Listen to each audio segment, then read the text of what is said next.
Bonjour Grégory Proch. Bonjour Jean-Robin. Merci de nous accorder cette interview pour Enquête et Débat. Donc vous allez nous parler du traitement médiatique de la crise en Côte d'Ivoire. Je vais essayer en tout cas. Voilà, donc que vous avez couvert pour le Gris-Gris International, qui est le média dont vous vous occupez, et auquel nous renvoyons pour tout le détail. Parfait. Donc en gros, qu'est-ce que vous pouvez nous dire? Est-ce que les médias ont bien fait leur boulot? Globalement, le bilan est catastrophique. D'accord. Qu'on parle de compétences, d'exigence, de rigueur, de sens moral, c'est catastrophique. C'est-à-dire il fut un temps où on aurait pu soupçonner la presse française d'être aux ordres. Mais là, c'est beaucoup plus anarchique encore que ça, c'est beaucoup plus nul, c'est beaucoup plus sans consistance encore que ça, c'est du suivisme complet, du pavlovisme intégral. On leur donne une phrase qu'on reproduit avec la puissance médiatique que vous pouvez imaginer, et ça suffit. Ils ne la discutent plus. Alors est-ce que vous pouvez nous donner des exemples et nous donner peut-être l'orientation générale des médias? Déjà, est-ce qu'ils sont plus pro-Gbagbo ou pro-Ouattara? Globalement, ils sont pro ce que la France a décidé. Enfin, quand je dis la France, je pense vraiment très particulièrement au président Sarkozy, beaucoup plus même qu'au Quai d'Orsay par exemple, où il y a une césure très importante entre, alors là, on va rentrer dans les paradoxes et les ironies perverses de l'histoire, les gaullistes historiques, un peu rigides, un peu réac, un peu souverainistes, etc. Un peu France-Afrique. Un peu France-Afrique, sont pour Gbagbo. Au nom du fait accompli, j'entends par là qu'il était là avant, qu'il est en place, qu'il est souverain, que la constitution ivoirienne est souveraine, en tout cas garante de la souveraineté, etc. Et qu'ils ont eu vent quand même, comme un certain nombre de gens, sauf la presse française, de tous les crimes, les escroqueries, les tricheries, les violences qui ont accompagné et qui ont émaillé cette élection. Ça a commencé, il n'était même pas besoin forcément d'aller en Côte d'Ivoire, ça a commencé en France. C'est-à-dire que les élections relatives à la diaspora ivoirienne en France n'ont pas été comptabilisées. C'est-à-dire qu'il a suffi que, maintenant on peut le dire à peu près officiellement, il a suffi que les ouattaristes militants bousillent 3 ou 4 bureaux de vote en France pour que d'un revers de bras, on élimine complètement les votes de la diaspora. Alors, si vous voulez, ça concerne moins de 20 000 personnes, ça peut sembler petit, mais dans un pays où le corps électoral complet fait moins de 6 millions, c'est énorme et ça peut changer beaucoup de choses. J'ajoute à ça, avec malice, que cette diaspora était acquise à Gbagbo, on le savait à peu près avant techniquement. Ça, par exemple, je vous mets au défi de trouver des médias français qui aient relevé ça. Parce que un des griefs qui est fait au président Gbagbo, c'est que le Conseil constitutionnel ivoirien a éliminé 7, si je me souviens bien, enfin un certain nombre, je vais rester un peu plus vague, un certain nombre de résultats dans les régions du Nord et les régions CNO, Nord, Ouest, etc., où le Conseil constitutionnel a jugé qu'on ne pouvait pas prendre en considération les résultats obtenus. Je ne vais pas vous refaire le numéro de Vergès et Dumas, mais en gros, vous avez des endroits où il y a la signature du représentant de Gbagbo en bas de la feuille d'émargement, mais Gbagbo fait 0 voix.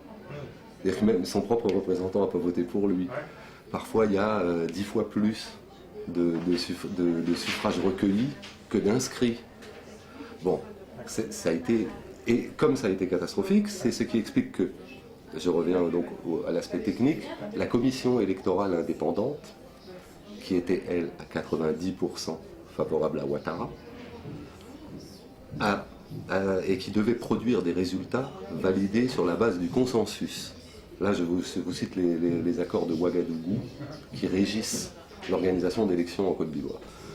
En face de cette commission électorale dite indépendante, il y a le Conseil constitutionnel, qui n'est pas plus indépendant que la commission électorale dite indépendante, puisque lui est affilié, proche de Gbagbo, comme le Conseil constitutionnel français, sur lequel il est calqué, est proche du pouvoir en place. Alors justement, je ne sais pas si vous avez terminé votre développement sur ce point, allez-y. Voilà, en fait, c'est-à-dire que la commission électorale n'a pas été capable, dans les délais impartis, à cause des violences et des tricheries qu'il y avait, de produire des résultats fiables.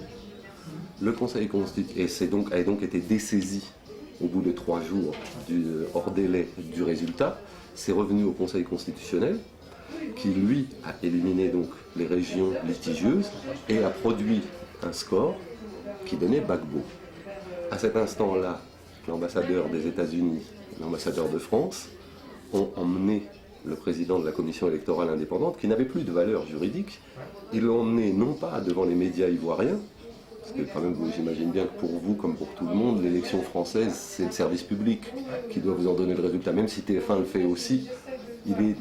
Là, ça ne s'est pas passé comme ça. Ils sont allés au QG de campagne d'Alassane Ouattara, donc d'un des deux candidats. Imaginez qu'on aille annoncer les résultats rue de Pontieux, au siège de l'UMP, plutôt qu'au ministère de l'Intérieur, ça poserait un problème.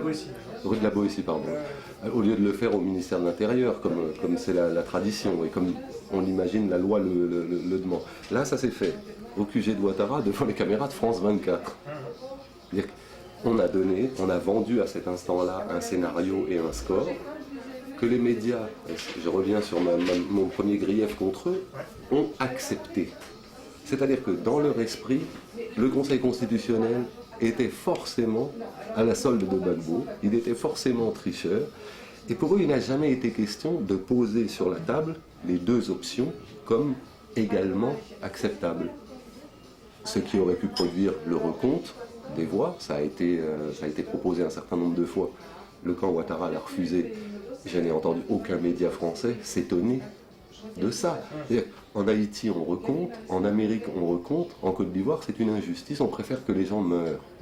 C'est exactement ça dont les médias français sont complices. Ce que je leur reproche, ce n'est pas tant les fausses informations qu'ils ont fait circuler, et Dieu sait qu'il y en a, mais c'est de n'avoir jamais posé les bonnes questions.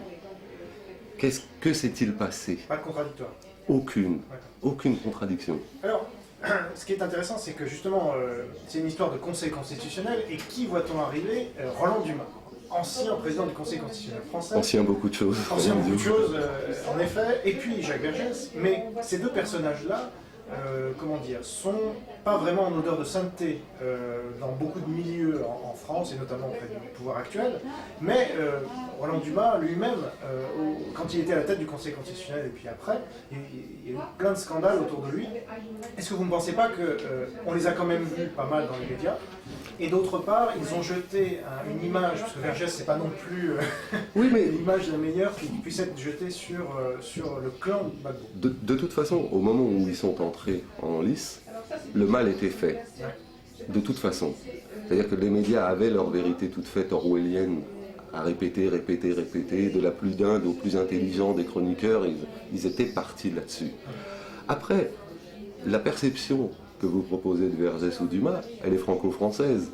Je parle des médias français. À l'international, la présence de quelqu'un comme Vergès, pour son combat anticolonial auprès du FLN, etc., celui de Roland Dumas auprès du FLN, etc., et auprès des Palestiniens aussi en d'autres périodes, leur assure en un assez grand nombre de pays dans le monde, le coup n'était pas forcément si mal joué en les prenant eux.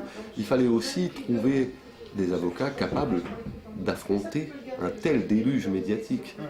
Qui était capable de faire taire Madame Alliot-Marie? Jacques Vergès en étant obscène et vulgaire, comme Madame Alliot-Marie l'avait été en évoquant l'âge de Dumas. Mais vous avez remarqué que quand Vergès a dit « est-ce qu'on s'interroge sur la ménopause de Madame Alliot-Marie ?»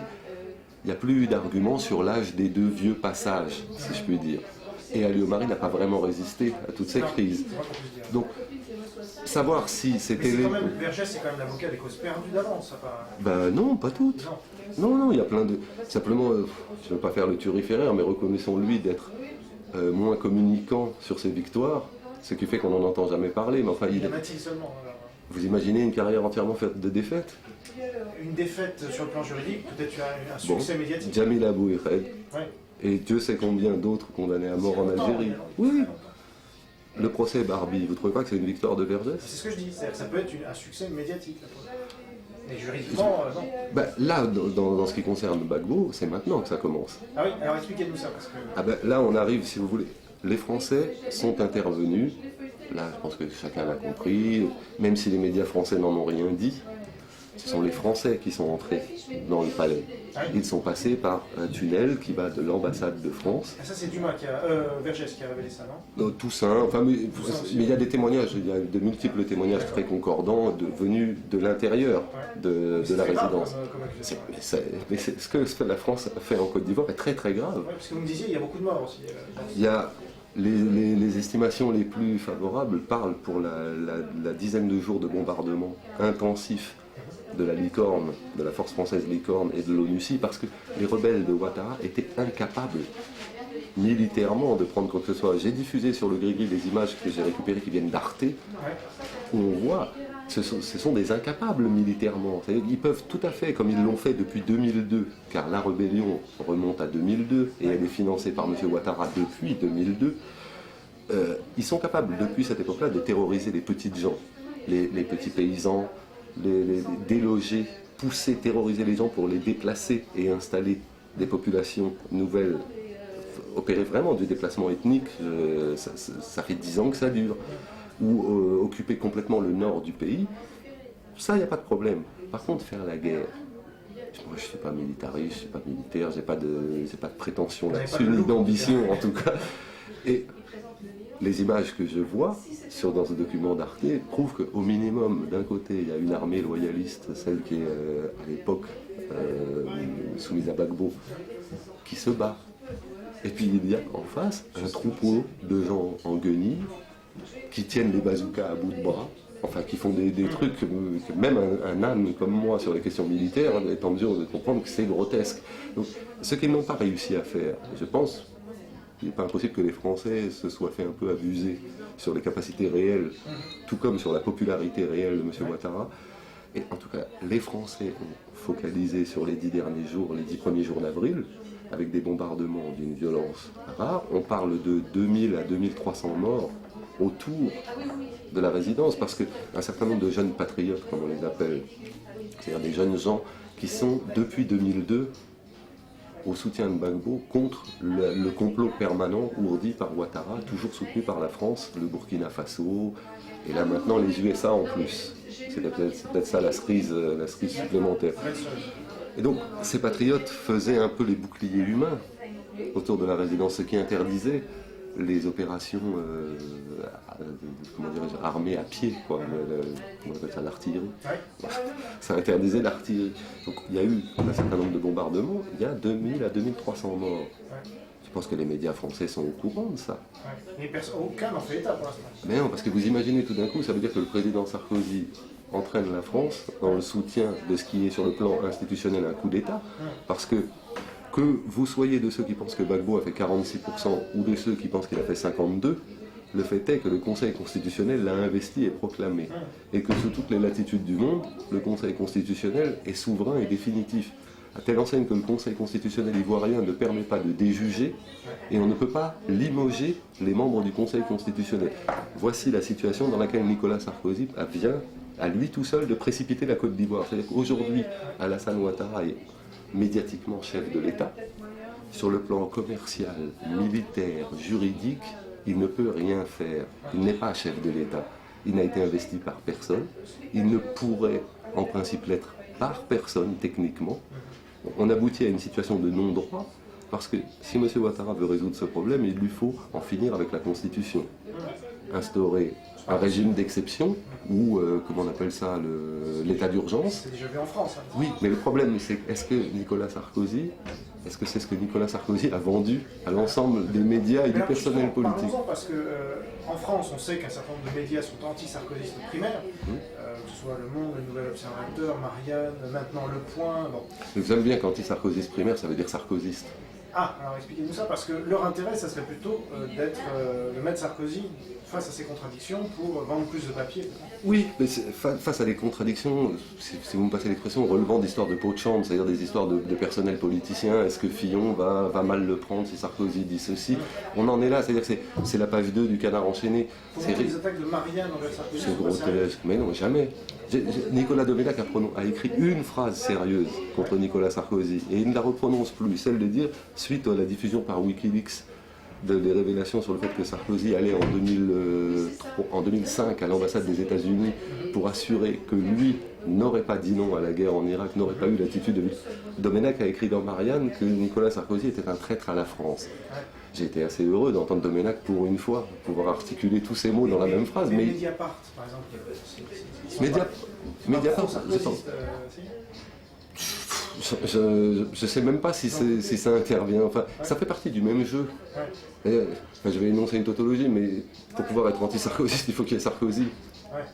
Et ils ont un besoin maladif de lui. Dans le cas de Mediapart, ça répond à d'autres logiques. Je pense qu'eux, ils attendent des gros coups qui leur tombent tout près, quoi, l'affaire Bettencourt, les histoires de foot. Mais comme les médias traditionnels ne sont pas sur la Côte d'Ivoire, peut-être. Mais si, ils y sont. Mais ils y sont, si vous voulez, c'est assez simple. Il faut se faire raconter les voyages de presse dans les pays africains, en Côte d'Ivoire en particulier. Et généralement, les journalistes sont accueillis, les journalistes français ne sortent pas de quelques hôtels. Ils sont rares, ceux qui vont un peu plus loin. Ils sont accueillis par qui? Un coopérant, un journaliste français, correspondant permanent sur place. Non, je ne parle même pas du fixeur, je parle d'un comité d'accueil qui leur expose directement ce qu'ils sont venus voir. C'est un peu comme les villages Potemkin. Il y a de ça, c'est-à-dire que tous les journalistes français qui sont allés en Côte d'Ivoire, la première fois au moins, il leur a systématiquement été vendu l'idée, par exemple, que Gbagbo serait le concepteur et l'unique utilisateur du concept de l'ivoirité.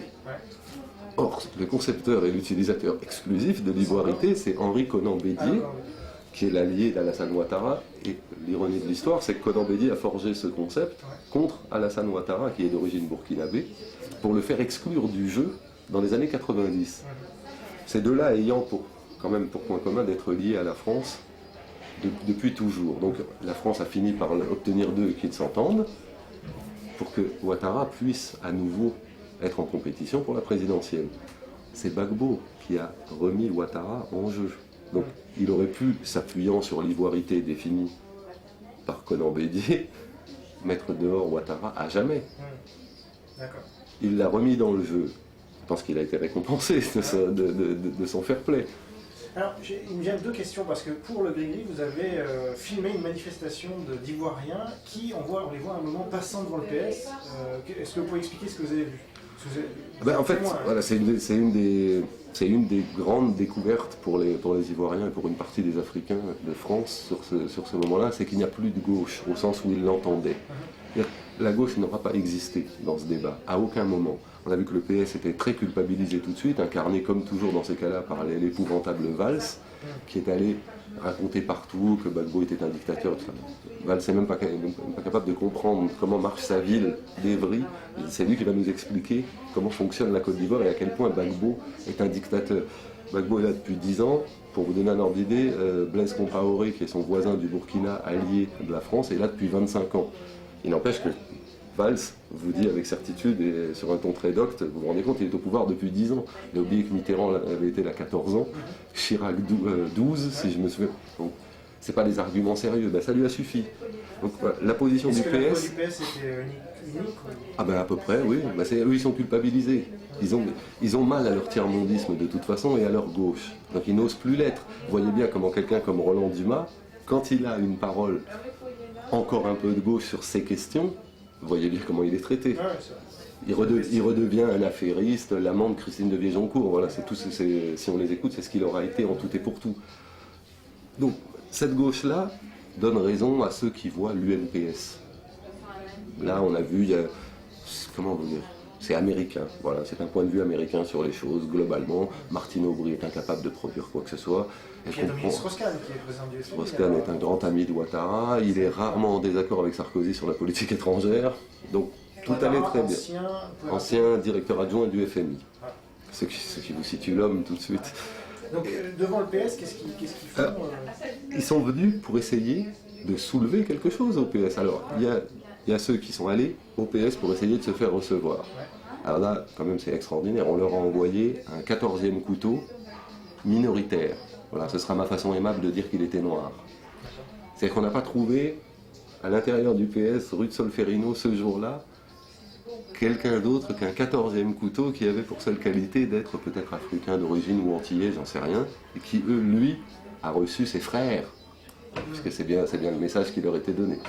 Donc il y a cette partie-là. Le fait que les 2 ou 3 socialistes historiques qui ont parlé, c'est-à-dire Emmanueli, Le Guen, je crois un peu, qui ont essayé de relativiser, de modérer, ont été écrasés tout de suite. La gauche de la gauche. Oui, Mélenchon. Mélenchon, le MPA, tous ces gens-là, qui historiquement sont des contempteurs de la France-Afrique, etc. Pourquoi n'ont-ils pas soutenu Gbagbo? Vous allez voir à quel point eux-mêmes sont médiocres, vraiment politiquement et médiatiquement. En 2004, déjà, les Français ont fait des leurs. À Abidjan, il y a 69 Ivoiriens qui sont morts dans les fusillades devant l'hôtel Ivoire. Bon, l'affaire est beaucoup plus compliquée que ce seul fait-là, mais disons qu'il est fort et il a suscité beaucoup de francophobie à l'époque, beaucoup de gêne en France, parce qu'il n'est jamais agréable de penser que nos soldats ailleurs tuent 69 manifestants à main nue. Les gens, parce que les Ivoiriens manifestent toujours à main nue. Et à l'époque, le Quai d'Orsay a délégué via quelques journalistes bien connus, dont par exemple Richard Labévière, parce que voici un type qui, par antisionisme, s'est offert un certificat d'authenticité morale et de pureté intellectuelle, mais c'est quelqu'un qui a diffusé et fait diffuser des informations épouvantables contre Gbagbo à cette époque-là, en servant le Quai d'Orsay. C'était ça son objectif, le Quai d'Orsay pré-Sarkozy, si je puis dire.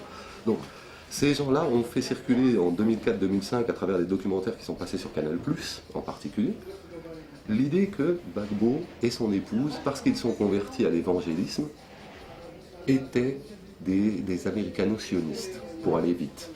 C'est-à-dire des zélés, des convertis zélés absolument, complètement illuminés, complètement dingues, prêts à toutes les extravagances, etc.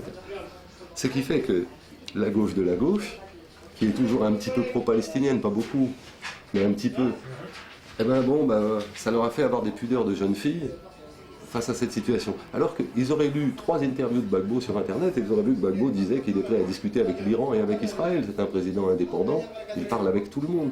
Et s'il avait été soutenu par Israël, j'aime à penser que la situation aurait évolué différemment pour lui. Car si les Israéliens ont le pouvoir qu'on leur prête, que n'ont-ils sauvé Gbagbo s'ils le soutiennent? On voit bien que tout ça ne tient pas. Tout ça était du vent balancé par les services français en 2004-2005. Tous ces même pas idiots utiles, ces imbéciles inutiles de gauche ont repris à leur compte. Et j'ajoute aussi qu'il y a un film a joué un rôle très important, le film La France-Afrique, qui a été diffusé début décembre, comme par hasard, dans lequel on voyait Gbagbo, en gros, je vous la fais courte, pactisant avec Bolloré, puisqu'il remettait une distinction à Bolloré, autrement dit. Bon, je fais remarquer qu'on remet des distinctions à Enrico Macias en France, on ne retire pas d'autres conclusions. Et moi, ce que je veux dire, c'est que Bolloré était une espèce de protection pour Gbagbo. Gbagbo est en conflit avec la France depuis son élection, depuis l'an 2000. Avoir Bolloré comme soutien permanent, comme partenaire économique, je ne suis pas sûr que c'est ce qui rend les Ivoiriens le plus heureux, mais c'est ce qui les a prévalus de ce qui vient de se passer pendant 10 ans. En donner à Bouygues, en donner à Total, c'était avoir la certitude que les Français ne feraient pas ce qu'ils viennent de faire. C'est-à-dire considérer que la Côte d'Ivoire est une annexe, une préfecture dans laquelle on vient. Parce qu'aujourd'hui, à l'heure où je vous parle, les Français font la circulation. Alassane Ouattara est incapable d'assurer l'ordre. C'est la France qui... partout. Même pas les Américains? Ah non, les Américains n'y sont pas. C'est comme en Libye, ils font faire le boulot par Sarkozy. Ils ont trouvé en Sarkozy de quoi faire le boulot. Pendant ce temps-là, ils tuent Ben Laden. Voilà, ils ont des tâches plus nobles. Voilà. Alors, dernière question. Toujours sur le traitement médiatique, qu'avez-vous pensé du rôle de Robert Ménard pendant toute cette crise? C'est à très double tranchant, parce qu'il fait partie de ceux qui auront reçu des Ivoiriens ou des soutiens à Gbagbo.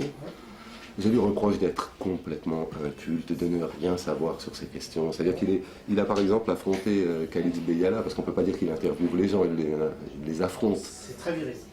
Et à Khalid Beyala et à Alain Toussaint, il leur a fait le coup des statistiques de Human Rights Watch, qui sont toujours défavorables à Gbagbo, pour une raison très simple, qui tient en 2 phrases que même Robert Ménard ne devrait pas ignorer. George Soros donne très régulièrement, et ça c'est sorti publiquement, 100 millions de dollars à Human Rights Watch, et le même George Soros a donné à Alassane Ouattara un avion pour se faire sa campagne électorale. On peut à partir de là échafauder 2-3 idées sur ce que valent les statistiques et les informations de Human Rights Watch. C'est pas très compliqué de trouver tout ça. Pendant qu'on préparait l'entretien, je vous ai dit que courant novembre, sur le Gris-Gris, on faisait 1000 visites par jour. On est à plus de 6000 aujourd'hui. Donc ces questions passionnent énormément de gens. Je ne veux pas imaginer que mes confrères français ne sont pas capables d'aller sur Internet et de finir, même par hasard, par tomber sur une vidéo qui serait sur le blog de Théophile Kouamouo, qui serait sur le blog du Gris-Gris, qui serait... Il y a 1000 possibilités d'information. Il faut accepter d'aller sur les petits sites, sur les chemins de traverse, où on entend des paroles plus dures, avec moins de précautions oratoires et moins de didactisme fallacieux autour. On trouve toutes ces informations. Moi, j'ai pas bougé de Paris, et j'ai trouvé tout ça. Pourquoi eux n'ont rien trouvé? Je pense par exemple, il y a quelques noms que je veux citer quand même, parce qu'il faut que la postérité les garde. Il y a un type qui s'appelle Bruno Jeudi, je crois, qui travaille au Figaro, qui est un des préférés de François Fillon, puisque systématiquement, je sais parce qu'il avait accompagné Fillon au Cameroun, et ça ne lui posait aucun problème que Fillon raconte n'importe quoi là-bas. Jeudi était un jour dans une émission, le 12 avril, peut-être le lendemain de la capture du président Gbagbo. Il est avec Natacha Polony, autre génie, et en face il y a Bruno Roger Petit. Vous voyez que le niveau est ITV. C'est retrouvable. Bruno Roger Petit fait la moue parce qu'il trouve que quand même l'intervention française, ça ne va pas avec la résolution de l'ONU, que les Français n'avaient pas, que Sarkozy a outrepassé son mandat. Moi j'ai en contact des militaires français qui disent ça, mais qui évidemment ne le diront pas, et qui sont au bord de l'écœurement par rapport à ce qui était prévu et ce qu'ils ont dû faire. Donc Bruno Roger Petit dit ça. Natacha Polony le conteste vaguement, mais elle se rend compte au bout de 30 secondes qu'elle n'a pas le début d'un argument, donc elle fuit un peu. Et alors Jeudi a une phrase extraordinaire. Il dit « Non mais les Français ne sont pas rentrés dans l'hôtel du Golfe. » C'est-à-dire que ce type-là vient participer à un débat de 30 minutes sur la Côte d'Ivoire, il n'est pas au courant que Alassane Ouattara est à l'hôtel du Golfe et que le président Gbagbo est dans la résidence présidentielle. Vous imaginez la confusion à ce point-là. Je veux aussi dire un autre mot pour ITV. Les services... ITV qui défend Canal+, dont vous parliez tout à l'heure. Absolument. Les services de com de Ouattara, j'aime à penser que c'est eux et pas les Français, ont produit un certain nombre d'images scandaleuses, des véritables montages, parmi lesquels le meurtre des femmes d'Abobo. C'est rentré dans l'espèce de légende de cette bataille, où soi-disant les soldats de Gbagbo auraient tué 7 femmes. On avait même des images de femmes baignant dans le sang. Sauf que ces images-là, on voit une des femmes qui se relève. Moi, ça, je l'ai mis en ligne, ça a circulé partout. C'est une vidéo qui, si on les additionne toutes, fait plus de 500 000 vues. Comment se fait-il que ITV ait produit les images de cette femme sans jamais avoir une idée avant Ketzonen, En tout cas, ça ne leur a pas posé de problème que tout autour d'eux, il y ait un cordon sanitaire disant « Vous savez que ces images sont fausses ?» Parce que des mails ont été envoyés, mais par centaines, à tous ces médias. Pour rien du tout. Dans le même sujet, un des problèmes qu'avait la propagande relativement à Ouattara, c'est son impopularité de fait. C'est qu'il n'a jamais été capable de mettre 500 000 personnes dans la rue, comme Gbagbo a pu le faire en 2002, en 2004. Donc, pour illustrer les sujets sur Ouattara, ITV a pris des images d'une manifestation. Où là, effectivement, c'était riche, il y avait beaucoup de gens. Malheureusement, c'est une manifestation organisée par les Gbagbo contre l'ONUCI. ITV, ça ne leur pose aucun problème. Ils mettent ça là, ils déplacent les choses, ils se trompent de nom, ils racontent tout et n'importe quoi. On va en rester là, mais je pense que c'est une bonne conclusion pour dire aussi aux gens que c'est sur les petits sites, comme vous les appelez, dans lesquels nous nous incluons, absolument, voilà. et qui ne sont pas si petits que ça. En termes, Parce que je ne suis pas sûr que l'audience de France 24 en France soit extraordinairement plus importante que les nôtres conjugués, par exemple. Et il faut savoir aussi que maintenant, il y a une nouvelle aussi génération d'internautes africains qu'à mon avis, les Français, et en particulier Sarkozy, ont méprisé bêtement, qui fait que nous avons énormément d'images dont les médias français ne se servent pas, mais qui ont été filmées par des iPhones, des machins, etc. Là-bas, Les Français, manifestement, n'ont pas pensé à ça. Et tous ces gens ont découvert aussi que ces images pouvaient être reprises par des sites. Les sites un peu déviants, les sites qui échappent à la doxa. Et donc, c'est une des raisons aussi pour lesquelles moi je voulais bien, j'aimais l'idée de faire un entretien sur Enquête et Débat, c'est parce qu'il y a forcément des souverainistes parmi les gens qui viennent sur Enquête et Débat. Et c'est à eux, je pense, aujourd'hui qu'il faut en appeler. Parce qu'on a bafoué une souveraineté, on a bafoué une constitution, etc., etc.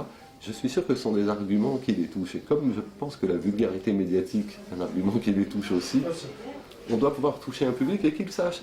De la même façon qu'il n'est pas improbable que beaucoup d'Ivoiriens de France et d'Africains de France votent Marine Le Pen en 2012 par haine et par souci de punir l'UMPS, mais vraiment, dans le dernier cortège du 1er mai, les Ivoiriens se sont retrouvés devant le cortège socialiste et ont injurié pendant 5 minutes les socialistes. Ils se sont moqués d'eux, les ont traités de lâches, leur ont reproché leur attitude.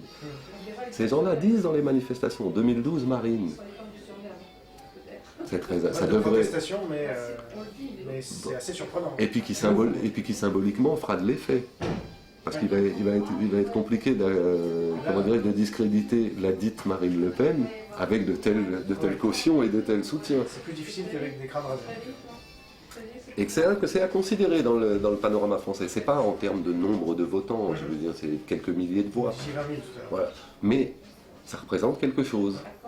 Et en plus, ils seront très très très très enthousiastes, tenaces, pugnaces, etc.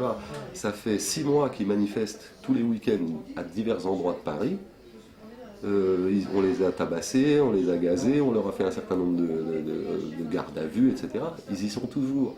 Il y a beaucoup de femmes parmi eux, parmi tous ces manifestants. Donc, c'est très nouveau, ça ressemble pas. On n'a pas eu souvent des situations comme celle-là en France. Donc je suis assez intéressé de savoir ce que la droite digne pense de ça. Le rendez-vous est pris. On se reverra certainement pendant la campagne présidentielle pour en parler de ça et d'autres choses. Merci beaucoup. Merci à vous.